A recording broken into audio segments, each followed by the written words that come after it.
os nossos olhares para as coisas invisíveis e não para as coisas visíveis, pois o que é visível é passageiro, mas o que é invisível é eterno. De fato, sabemos que se a tenda em que moramos neste mundo for destruída, Deus nos dá outra moradia no céu, que não é uma obra de mãos humanas, mas que é eterna. Palavra do Senhor. Graças a Deus. Aleluia, aleluia, aleluia, aleluia,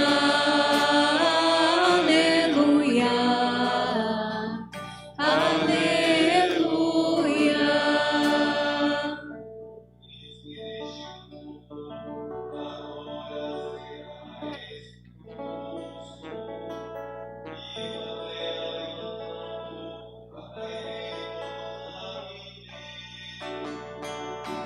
Aleluia, aleluia,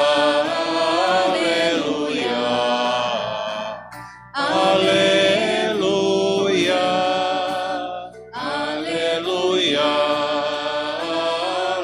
aleluia, aleluia, aleluia.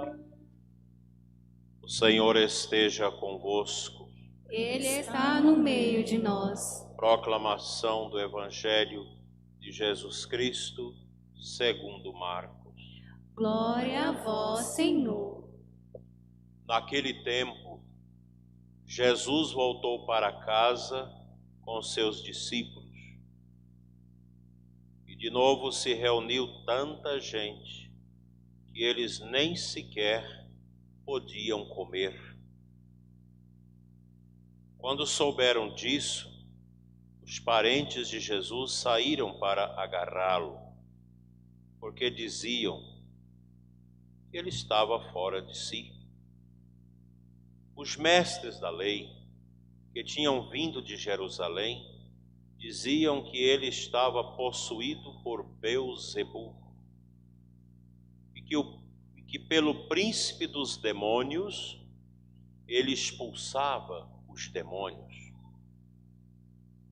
Então Jesus os chamou e falou-lhes em parábolas. Como é que Satanás pode expulsar a Satanás? Se um reino se divide contra si mesmo, ele não poderá manter-se. Se uma família se divide contra si mesma, ela não poderá manter-se.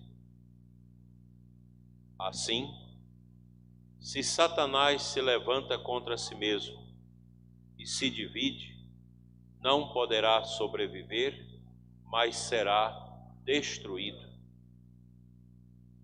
Ninguém pode entrar na casa de um homem forte para roubar seus bens sem antes o amarrar.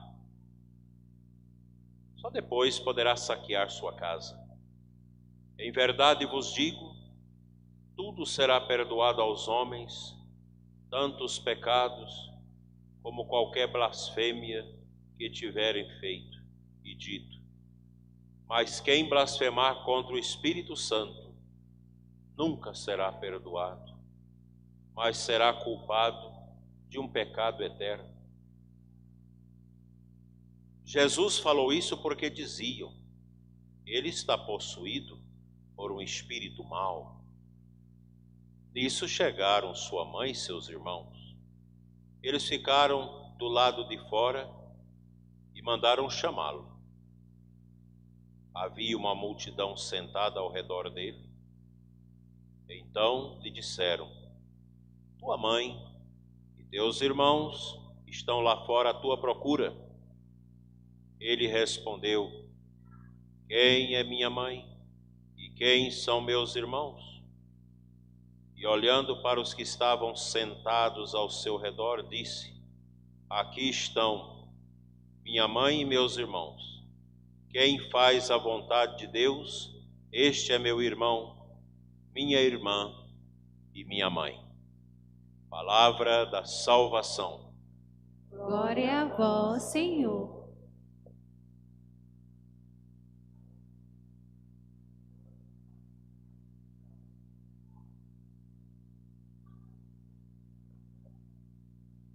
Amados rádio-ouvintes que nos acompanham através da Imaculada FM e também das nossas mídias diocesanas.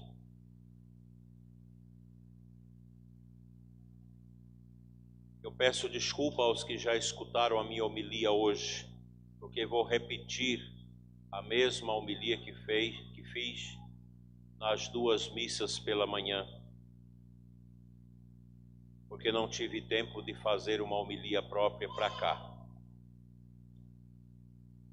Nesta reflexão, eu quero que vocês entendam que o demônio será vencido, que Satanás tem muita mentira, muito barulho, mas ele já é um derrotado que não se dá por vencido. O evangelho de hoje é uma descrição de Jesus em Nazaré, a cidade onde ele foi criado. Ele nasceu em Belém, cresceu em Nazaré e foi crucificado em Jerusalém. Grande parte da sua vida transcorreu em Nazaré.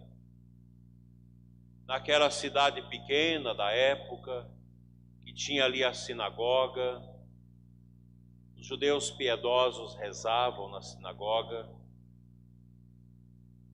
e Jesus, após o início da sua missão pública, que começou na sinagoga de Nazaré, quando ele leu a palavra de Isaías, que falava do Espírito Santo e da missão do Messias, e ao completar aquela leitura de Lucas 4, Jesus diz: hoje cumpriu-se esta palavra em mim. E todos quiseram matá-lo. E ele teve que serpentear-se no meio das pessoas e ir embora. E agora, depois de já adquirido uma fama, Jesus está na sua terra, expulsando demônios. É a sua missão de exorcismo, tirando Satanás que estava no coração de muitas pessoas, oprimindo-as, tirando-lhes a liberdade e a paz. E além dos exorcismos, Jesus se consumia no ensino, ensinando, pregando ao povo que se aglomerava ao seu redor. Uma multidão, uma grande multidão, a tal ponto que seus parentes preocupados, porque o dia todo sem comer, sem descansar, exausto, e Jesus continuava intrépido, orando, curando, libertando as pessoas e pregando o evangelho do reino. E eles vão ali para tentar persuadi-lo a ir ao descanso. Mas também chegam os fariseus, os inimigos de Cristo, os mestres da lei, para questionar Jesus. Aí vocês imaginam a cena. Jesus com uma multidão de pessoas pregando, curando, chegam os mestres da lei e os fariseus e em alta voz diz: tudo que ele faz é pelo poder de Beelzebu, o príncipe dos demônios. Veja que atitude estranha. Falar que a obra de Deus é obra do demônio. E ainda dar o nome do demônio que supostamente influenciava as curas e os exorcismos de nosso Senhor. Belzebu, que vem do nome Baal, do hebraico e do aramaico, que significa Senhor. E Belzebu é conhecido como o pai das moscas. É um demônio que cuida da morte, de matar. As moscas recordam exatamente a morte, porque aonde há um cadáver em putrefação, há moscas. Basta um animal morrer para que as moscas ajuntem. Certa vez eu fui numa diligência onde um homem estava morto há 5 dias, morava sozinho. Acharam esse defunto. E quando eu cheguei, eu fiquei impressionado, porque ele estava inchado e todo tomado de moscas. E naquele tempo antigo que não tinha os recursos de hoje, não tinha corpo de bombeiro, nada. Então os homens quebraram a parede da casa após fazer um buraco e jogou ele com a cama toda dentro daquele buraco. E aquilo explodiu. Até hoje, quando eu passo na estrada, conheço ainda o lugar onde foi aquela tapera onde morreu aquele homem. As moscas o cobriam o seu corpo. Belzebu é o pai das moscas, é o espírito da morte, é um espírito pavoroso, um demônio esquisito. E os grandes místicos que tiveram visões desses espíritos diz que ele é pavoroso, é horrível, é um demônio que exala o fedor que atrai as moscas. E Jesus conta então estas 2 parábolas. Primeiro, como vocês falam que eu expulso os demônios pelo poder de Belzebu? Como pode os demônios ficarem contra si mesmos? Se isso fosse uma verdade, o próprio inferno viria abaixo. Um reino dividido contra si mesmo não pode prosperar. Se é pela força de Belzebu que eu expulso os demônios, então o inferno entrará em decadência. Assim, se Satanás se levanta contra si mesmo, ele não poderá manter-se. Que coisa impressionante. Como é impressionante esta palavra de Jesus. Assim, o reino será destruído e não mais sobreviverá. E em seguida Jesus conta outra parábola. Ninguém pode entrar na casa de um homem forte para roubar seus bens sem antes o amarrar. Por que Jesus falou isso? Dando a noção de que é permitido roubar? Só depois poderá saquear sua casa. Então aqui Cristo dá uma receita. Para roubar a casa de um homem forte, precisa amarrar primeiro o homem. Amarra no chão, imobiliza, e aí você pode saquear, roubar tudo. E a pergunta que nós fazemos: quem é este homem forte? Quem é este homem que para ser roubado precisa ser amarrado? Demônio. E a casa? O inferno. E o ladrão que vai entrar para roubar esse homem forte? É Cristo? Jesus amarra o demônio, que aparentemente é forte, e subtrai os seus bens. Quais são os bens do demônio? As almas que ele está metendo no inferno. Então Jesus amarra Satanás, entra na sua casa e tira as almas que ele está levando para o inferno. Aqui é a missão nossa da igreja: a evangelização, a catequese, as pastorais, os serviços, a adoração, a liturgia. São as mãos de Cristo através de nós, amarrando o diabo e tirando dele, subtraindo dele os seus tesouros, que não são dele, porque na verdade ele é o ladrão que rouba de Deus as almas para fritá-las no inferno eternamente.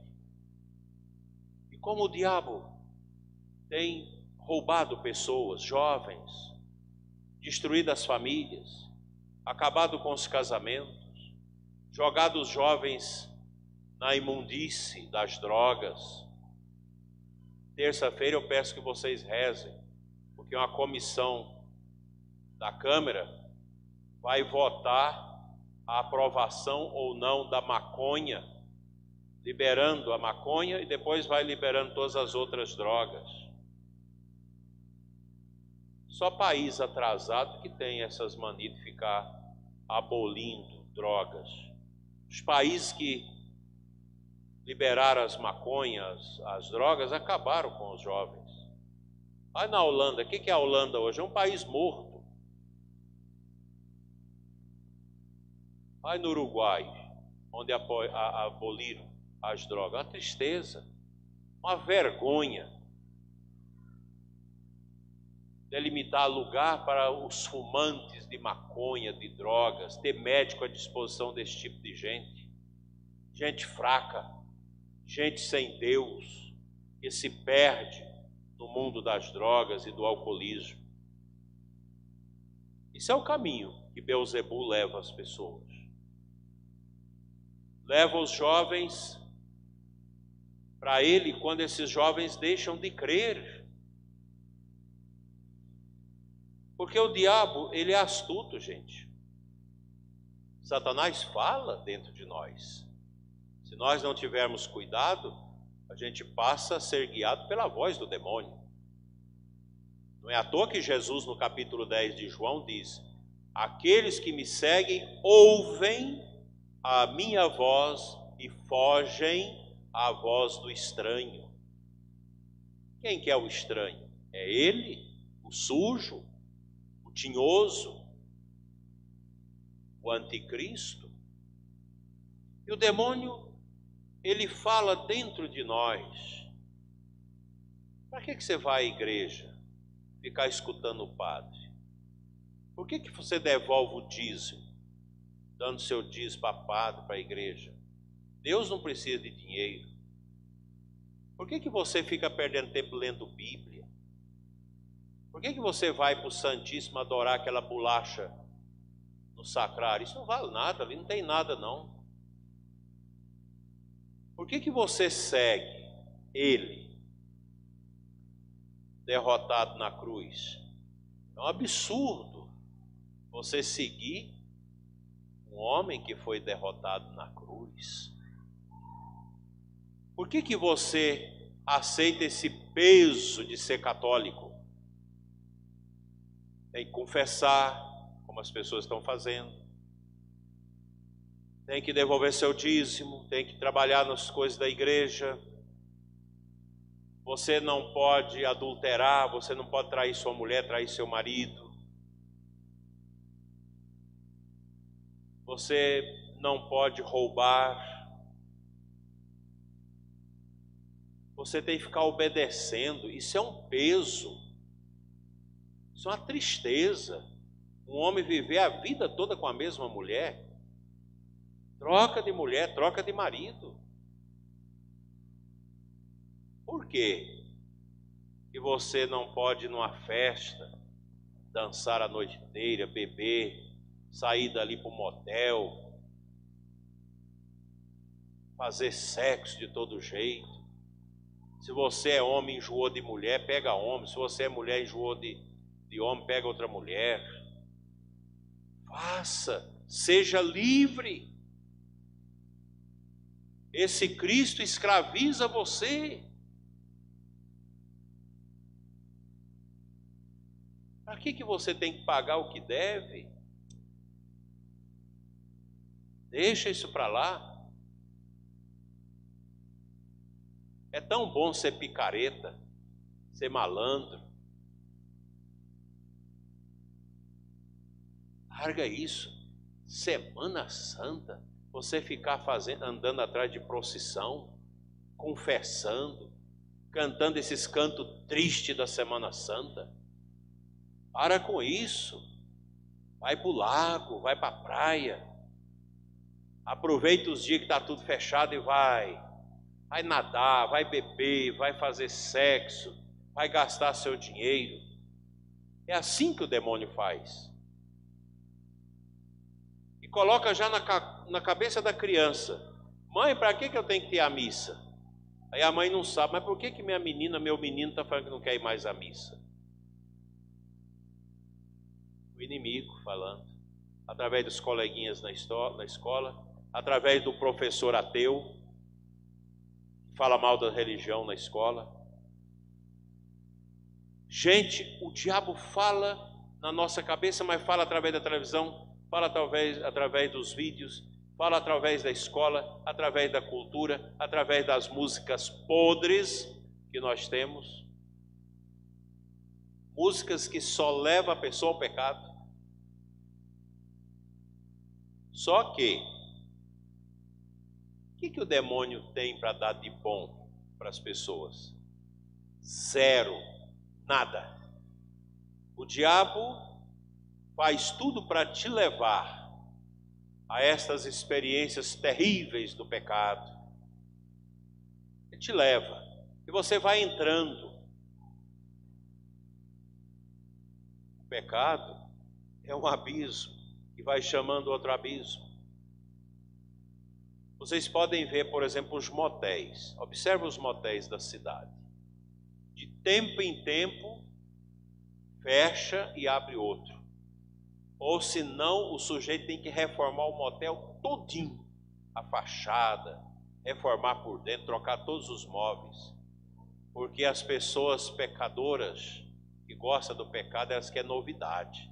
O pecado tem que trazer sempre uma novidade. As lanchonetes da cidade, de tempo em tempo, abre uma mais bonita para concorrer. Aí se a pessoa que tem aquela lanchonete está ficando velha, o povo já está acostumado, é o mesmo cheiro, a mesma coisa, não vou mais. E as pessoas ficam mudando. Na igreja não. As coisas de Deus não mudam. O altar é o mesmo, as velas as mesmas, a missa é a mesma, as orações é a mesma, o Pai Nosso nunca muda. As coisas de Deus não mudam. Elas são perenes. As coisas do mundo é uma enchente. Quem já teve a oportunidade de sentar na beira de um córrego esperando ele esvaziar da enchente para você passar, como eu já tive que fazer isso muitas vezes na minha vida, você fica ali sentado 1 hora, 2, 3 horas, esperando a enchente passar. Aí você vê pau podre, cupinzeiro, narguia, sujeira, bicho morto, vai passando. A enchente é aquele tormento. Assim é o mundo. O mundo é um enchente, é um tormento. Agora que coisa boa você ir a um riacho, água limpinha, a água calma, aqueles barulhos da água. Assim as coisas de Deus, é sempre perene, sempre tranquilo. Mas o que acontece com quem obedece o inimigo? Cai no fundo da cisterna. Se você quiser saber o que é uma cisterna velha, foca a lanterna lá dentro. É morcego, escorpião, lacraia, cobra morta, tatu morto, sujeira, imundícia, lama, lodo, tudo. Essa é a realidade onde cai o pecador. Você vai escutando o mal, fazendo as coisas da carne, obedecendo aos sentidos. Quando você cai no fundo do poço, triste. Você cai lá dentro, olha para cima aquele paredão. Como é que eu vou sair daqui? É o drogado, é o alcoólatra, é o homem que largou a família, que está na miséria, abandonou tudo. Aí ele olha, ele estucia, como que eu vou sair disso aqui? Como sair desta vida triste que eu entrei nela? Que o diabo me mandou. Aí ele vê o capeta lá em cima, sentado com a mão no queixo, rindo para ele e dizendo: você é meu.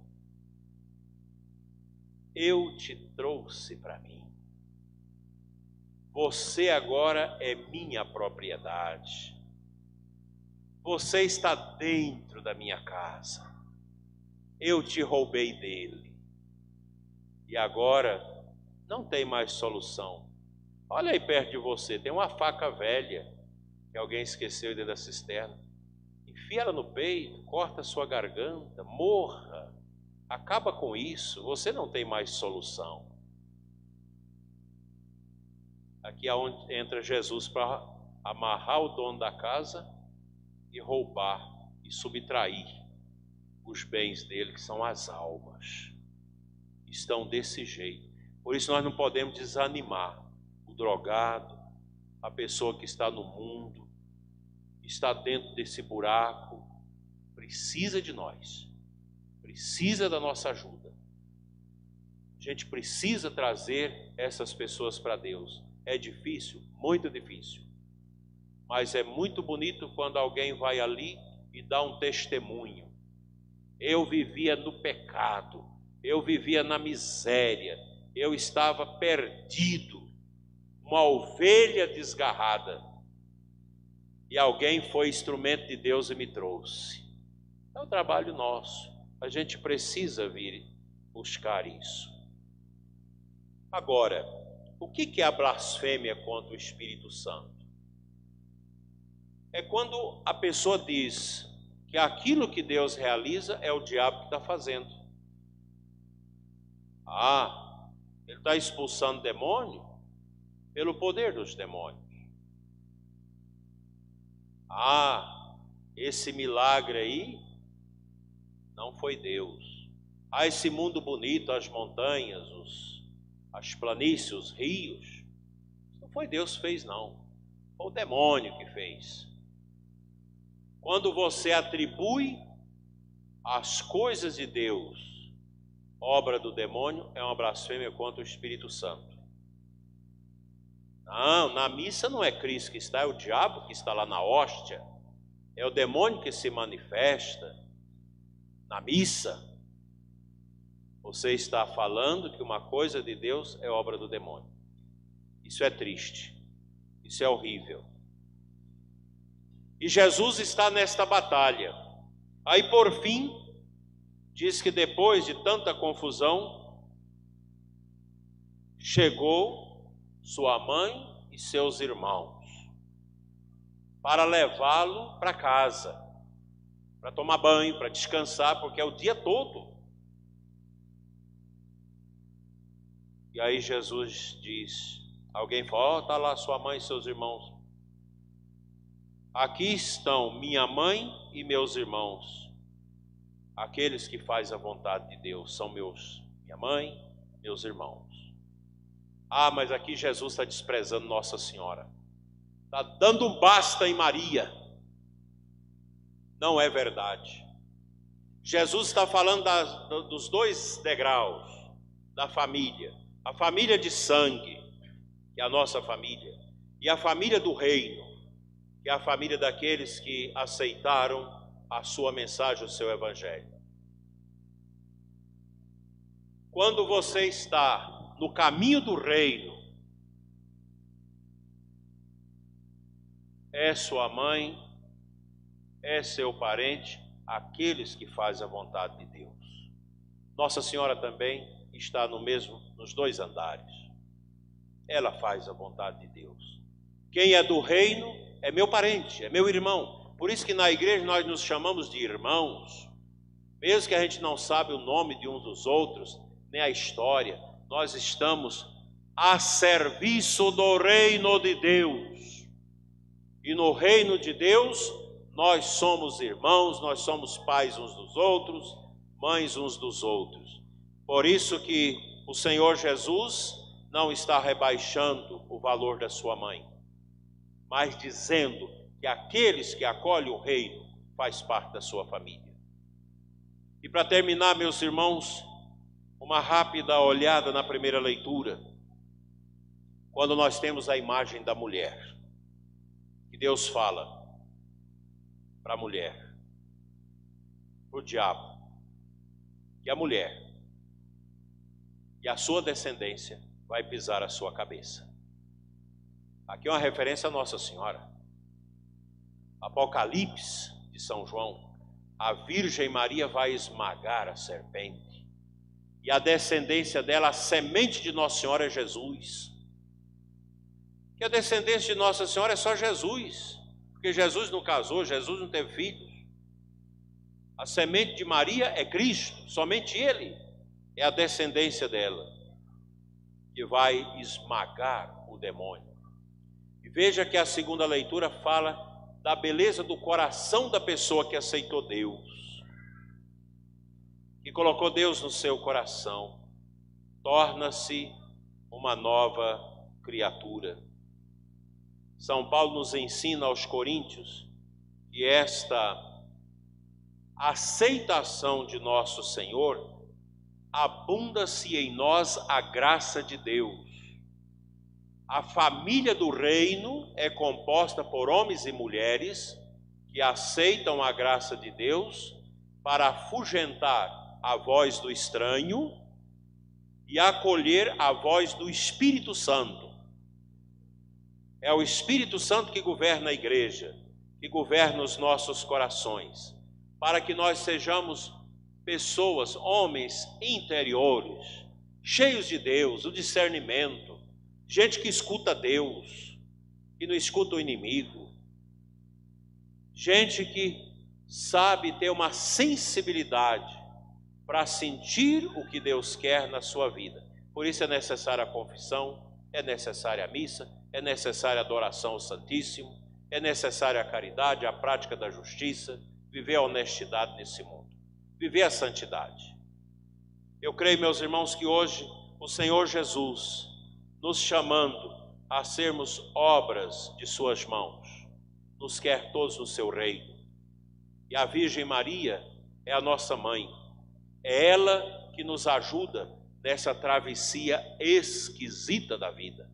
E nós estamos vivendo isso agora, nesse tempo de peste, de sofrimento, de perdas. Mas nós cristãos não somos como o avestruz que mete a cabeça no chão, que enterra a cabeça no chão para não ver nada. O cristão olha para cima, olha para a cruz, olha para a luz de Cristo, olha para os céus, porque a nossa caminhada é para os céus. Nós não estamos aqui nesta noite cansados, muitos que amanhã vão levantar de madrugada para ir para Brasília trabalhar, nessa luta difícil. Nós estamos aqui porque nós escutamos a voz de Deus e fugimos à voz do estranho. Que Nossa Senhora e Santa Luzia interceda por todos nós, e que a gente seja um povo santo, para o dia que nós sairmos deste mundo, nós estejamos nas mãos de Deus, e que o mal nunca nos roube, para que Jesus tenha que sofrer para ir nos subtrair das mãos do demônio. Que a Virgem Maria esteja sempre com todos.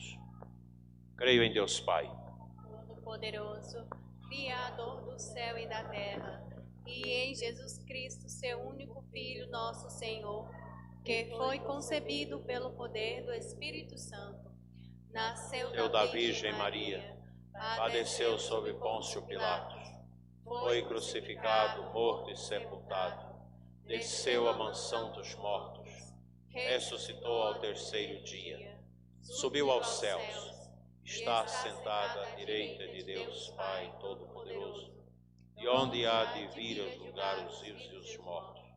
Creio no Espírito Santo, na Santa Igreja Católica, na comunhão dos santos, na remissão dos pecados, na ressurreição da carne, na vida eterna. Amém. Elevemos ao bom Deus.